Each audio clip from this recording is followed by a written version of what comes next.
Hey everyone, this is Dean with DCA Crypto. Today's video got a lot of good things for you, so I'd appreciate if you subscribe to my channel, smash that like button, and let's jump into it.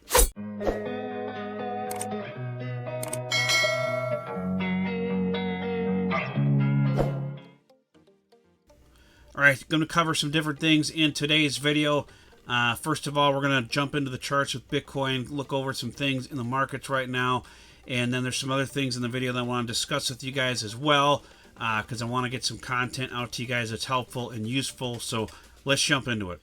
All right, so we're still, we're on the weekly chart here, and we're still in these, in this area here, kind of just going basically sideways, for the last several months, waiting to break out one way or the other. I think we're going to break to the upside, but, it's crypto. So we could break to the downside, but I'm not expecting that to happen.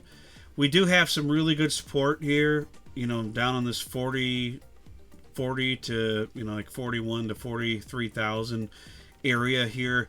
So I don't think we would ever come down any lower than that unless something really bad happened, like I said before, a black swan event. But I'm just kind of waiting for us to keep going like this until we get the news of the Fed lowering interest rates, and then we might see a drop to the downside upon that news and then take off from there.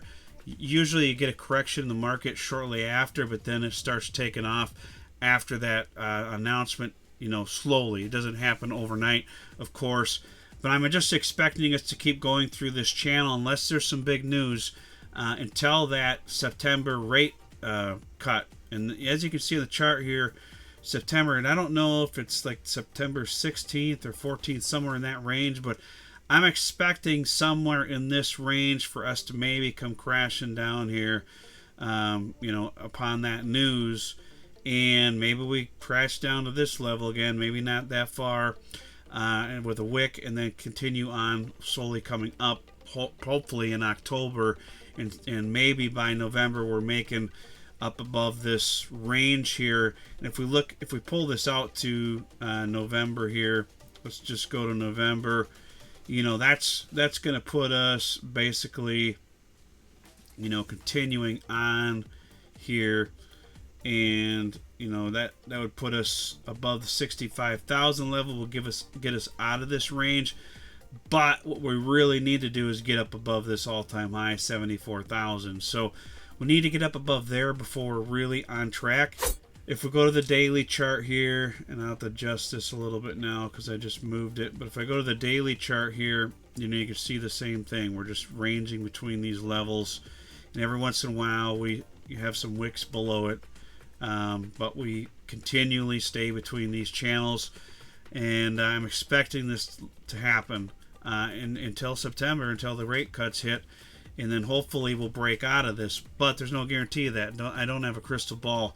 But in the meantime, while we're waiting for this to happen, there's not a whole lot going on in the market. There's a little bit of meme coin action going on, but nothing too dramatic.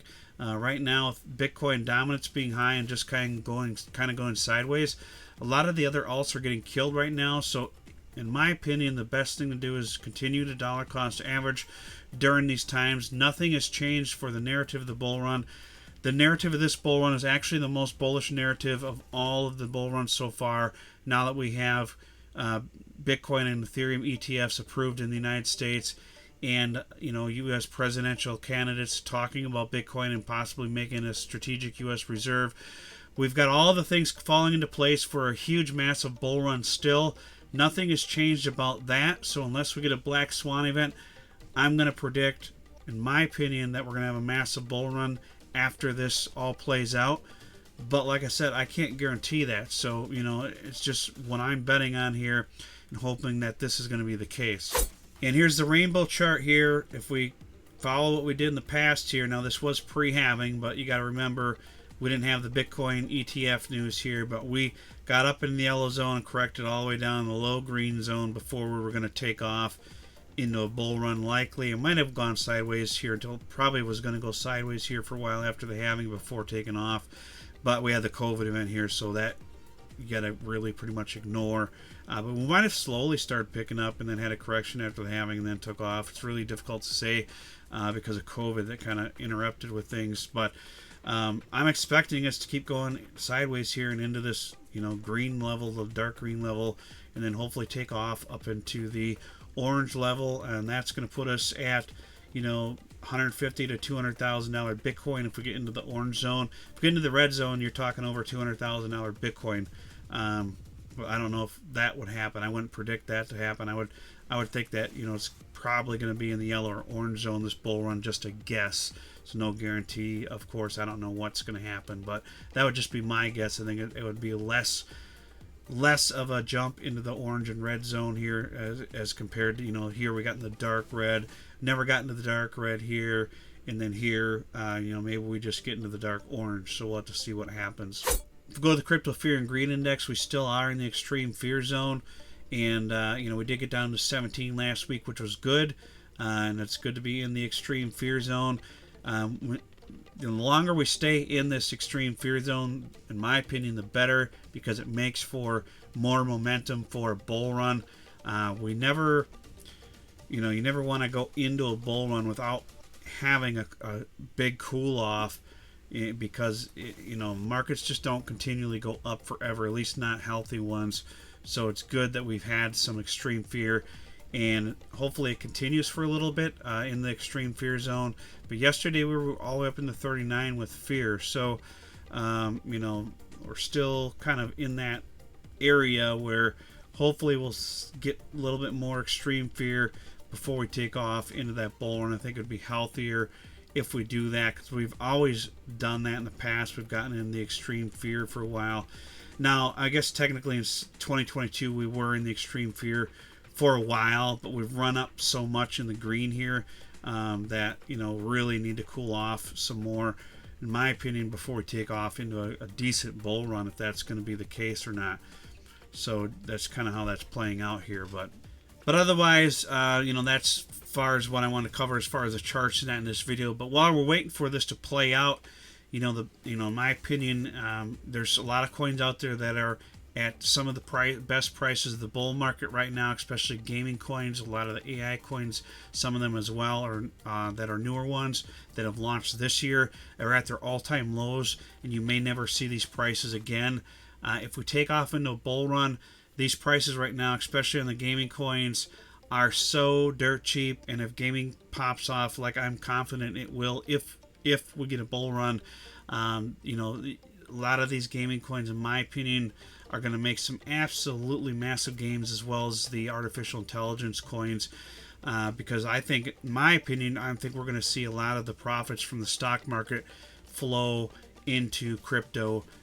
People are going to start moving their money into crypto once interest rates lower and people start going into higher risk assets. So I think that's going to happen. I think it's an indefinite that would happen if the interest rates get lowered at some point, unless something bad happens in the markets. But I do think at some point that will happen, and I think you're going to see people jumping into artificial intelligence and some gaming projects as well in the crypto space from some of the money that's in the stock market. You're also going to see a lot of money from the stocks flowing into the Bitcoin and Ethereum ETFs as well, because it's easy for them to do that now without pulling the funds out of their stock market account in order to do that, where previously they had to pull it out into their bank and then transfer it into USDT, or I guess if they use Coinbase they could use USD, but they had to transfer out of their bank and onto an exchange before they could buy crypto. But now they technically don't have to do that with the ETFs. They can buy an ETF, and it's easier and simpler for a lot of them to do that. So you could potentially see some big gains for Bitcoin in this bull run. It's going to be very helpful in that case for Bitcoin to do extremely well this bull run, and you're going to start seeing, long term start seeing more Bitcoin going into people's portfolios as well, which you never had previously also. So my opinion, if it were me, I would try to think of ways that I can continually add more to my portfolio. If you don't feel that your portfolio is built up enough for the bull run, you don't want to have too much of your funds into crypto because it is high risk. So keep that in mind. And nothing on my channel is financial advice, guys. I'm just sharing with you my thoughts on it. I still have a lot of money in savings and stuff like that I'm not putting into crypto, just because I don't want too much of my of my assets out there into crypto, because it is high risk, but I do have a lot of funds into crypto because I think it is going to have a bull run, that it is going to do well. But I don't have all of my funds into crypto because I think that if they're funds that you may need for some kind of emergency situation, I think it would be dangerous to put anything into crypto.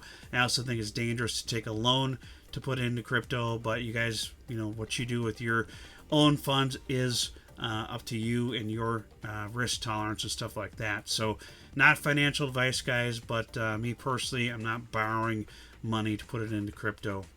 But we're just going to play it by ear and see how this plays out over the next several months, and hope that we get a big, massive bull run at the end of this year and into 2025 like we have in the past.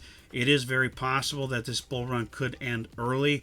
So like I've said before, if we're seeing new all-time highs by early 2025, I'm probably going to start cashing out really heavily on a lot of my altcoins, because I'm expecting there to be a big summer correction as usual, if not the bull run to end possibly early.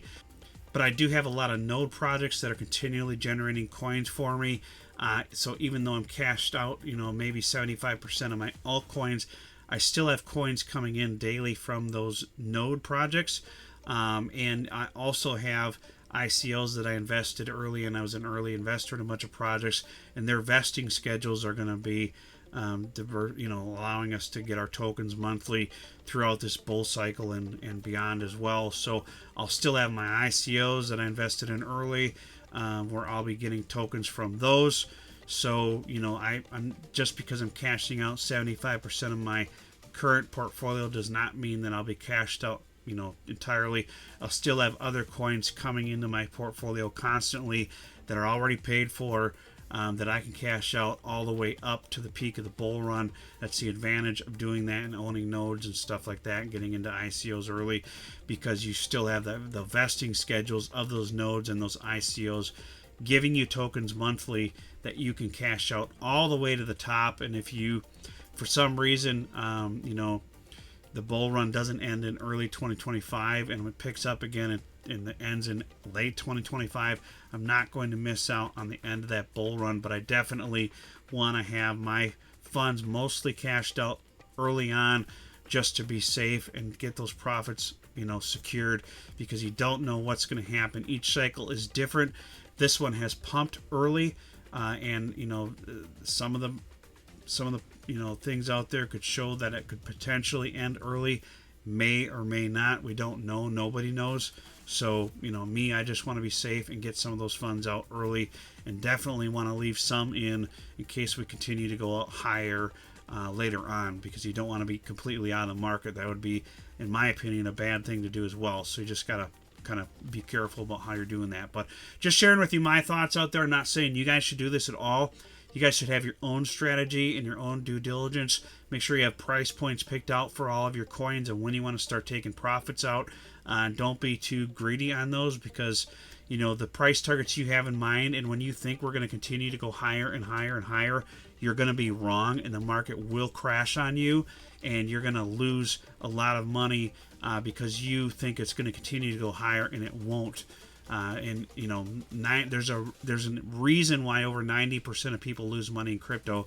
That is the reason. It is greed. People think we're going to continue to go higher, and then we don't.